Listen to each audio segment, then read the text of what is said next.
ನಮಸ್ಕಾರ ಸ್ನೇಹಿತರೆ, ಇಂದು ನಾವು ಗುರು ಪೂರ್ಣಿಮೆ, ಗುರುಗಳ ಮಹತ್ವ, ಇತಿಹಾಸ ಮತ್ತು ಆಚರಣೆಯ ಸಂಪೂರ್ಣ ಮಾಹಿತಿಯನ್ನು ತಿಳಿದುಕೊಳ್ಳೋಣ. ಜೀವನದಲ್ಲಿ ನಮ್ಮನ್ನು ಅಜ್ಞಾನದಿಂದ ಜ್ಞಾನದ ಕಡೆಗೆ ಕರೆದೊಯ್ಯುವ ಮಹಾನ್ ವ್ಯಕ್ತಿಯೇ ಗುರು.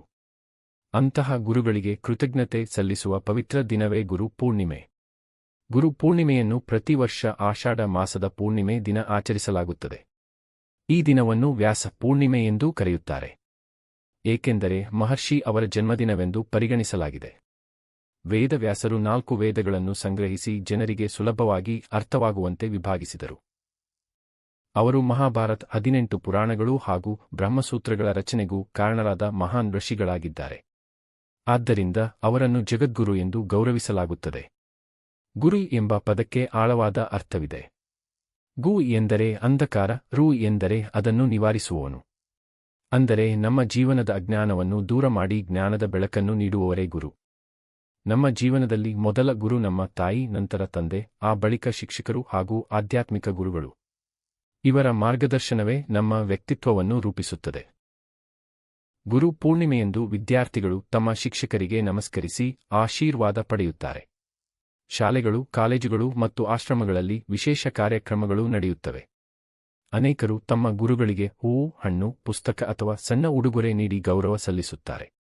ಈ ದಿನ ಧ್ಯಾನ, ಜಪ, ಪೂಜೆ ಮತ್ತು ಸೇವೆ ಮಾಡುವುದಕ್ಕೂ ವಿಶೇಷ ಮಹತ್ವವಿದೆ. ಅನೇಕ ಭಕ್ತರು ತಮ್ಮ ಗುರುಗಳ ಉಪದೇಶಗಳನ್ನು ನೆನೆದು ಜೀವನದಲ್ಲಿ ಅಳವಡಿಸಿಕೊಳ್ಳುವ ಸಂಕಲ್ಪ ಮಾಡುತ್ತಾರೆ. ಹಿಂದೂ ಧರ್ಮದ ಜೊತೆಗೆ ಬೌದ್ಧ ಮತ್ತು ಜೈನ ಧರ್ಮಗಳಲ್ಲಿಯೂ ಗುರು ಪೂರ್ಣಿಮೆಗೆ ವಿಶೇಷ ಸ್ಥಾನವಿದೆ. ಬೌದ್ಧ ಸಂಪ್ರದಾಯದ ಪ್ರಕಾರ ಈ ದಿನವೇ ಅವರು ಸಾರನಾಥದಲ್ಲಿ ತಮ್ಮ ಮೊದಲ ಧರ್ಮೋಪದೇಶವನ್ನು ನೀಡಿದರು ಎಂದು ನಂಬಲಾಗಿದೆ. ನಮ್ಮ ಸಂಸ್ಕೃತಿಯಲ್ಲಿ ಪ್ರಸಿದ್ಧವಾದ ಗುರು ಸ್ತೋತ್ರ: ಗುರು ಬ್ರಹ್ಮ, ಗುರು ವಿಷ್ಣುವ, ಗುರು ದೇವೋ ಮಹೇಶ್ವರ, ಗುರು ಸಾಕ್ಷಾತ್ ಪರಬ್ರಹ್ಮ, ತಸ್ಮೈ ಶ್ರೀ ಗುರುವೇ ನಮಃ. ಈ ಶ್ಲೋಕದ ಅರ್ಥ: ಗುರು ಬ್ರಹ್ಮನಂತೆ ಸೃಷ್ಟಿಕರ್ತ, ವಿಷ್ಣುವಿನಂತೆ ರಕ್ಷಕ, ಶಿವನಂತೆ ಅಜ್ಞಾನವನ್ನು ನಾಶಮಾಡುವವರು.